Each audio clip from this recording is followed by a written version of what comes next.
Bonjour à tous! Nous nous retrouvons aujourd'hui pour réaliser un dessert de saison, la charlotte aux fraises.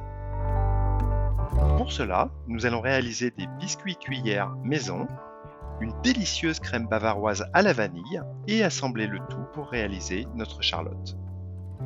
Sans plus attendre, nous allons tout d'abord commencer par les biscuits cuillères. Pour cela, rien de plus simple, il vous suffira simplement d'œufs, de sucre, de farine et de sucre glace.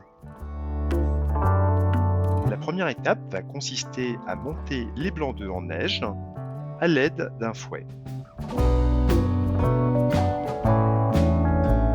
Une fois que les blancs sont bien fermes, vous allez alors pouvoir ajouter le sucre et fouetter à nouveau. Ajoutez ensuite les jaunes d'œufs et fouettez jusqu'à obtenir un mélange bien homogène. Il ne reste alors plus qu'à rajouter la farine et à mélanger délicatement avec une maryse pour éviter de faire retomber les blancs d'œufs. La pâte est maintenant prête à être pochée sur du papier cuisson. Vous pouvez vous aider de gabarit afin de faire des biscuits cuillères qui sont à la forme de votre moule.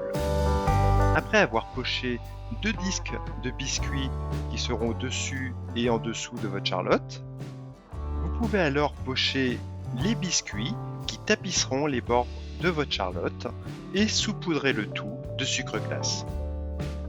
Vous pouvez ensuite enfourner les biscuits à une température de 180 degrés pendant environ 15 minutes.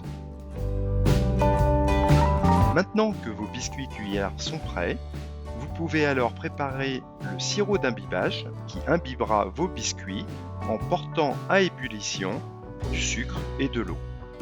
Le fait de préparer le sirop d'imbibage dès maintenant permettra de le laisser refroidir pendant que l'on préparera la crème bavaroise à la vanille.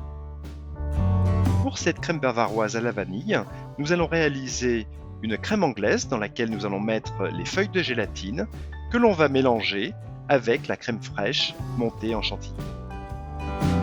Dans un premier temps, nous allons mettre à ramollir les feuilles de gélatine dans de l'eau froide. Puis nous allons réaliser la crème anglaise en portant à ébullition le lait dans lequel on aura mis de l'extrait de vanille.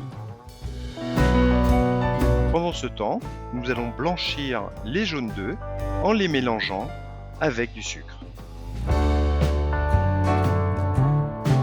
Ajoutez ensuite une partie du lait bouillant à ce mélange et bien fouettez jusqu'à ce que le mélange soit bien homogène avant de reverser le tout dans le lait bouillant. Et là, il est important de ne pas arrêter de fouetter jusqu'à ce que la crème anglaise épaississe. Il ne reste alors plus qu'à rajouter les feuilles de gélatine et à bien mélanger. Il va ensuite falloir laisser refroidir la crème anglaise jusqu'à une température d'environ 25 degrés. Nous allons ensuite monter la crème fraîche en chantilly et pour cela, il est très important qu'elle soit bien froide ainsi que le bol et le fouet. Il ne reste alors plus qu'à mélanger délicatement la crème anglaise qui aura refroidi avec la crème chantilly. Et pour cela, on peut rajouter la crème chantilly en plusieurs fois et s'aider d'une maryse pour mélanger sans faire retomber la crème chantilly. Une fois la crème bavaroise ainsi que les biscuits cuillères préparés, nous allons pouvoir passer au montage. Pour cela, tapissez votre moule avec les biscuits cuillères que vous allez imbiber avec le sirop qui aura bien refroidi.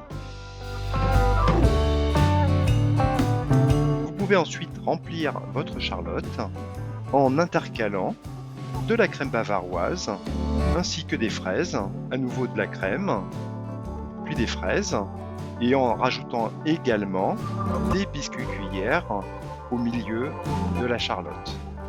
Vous pouvez ensuite fermer votre charlotte avec le deuxième disque de biscuits que vous allez également imbiber de sirop.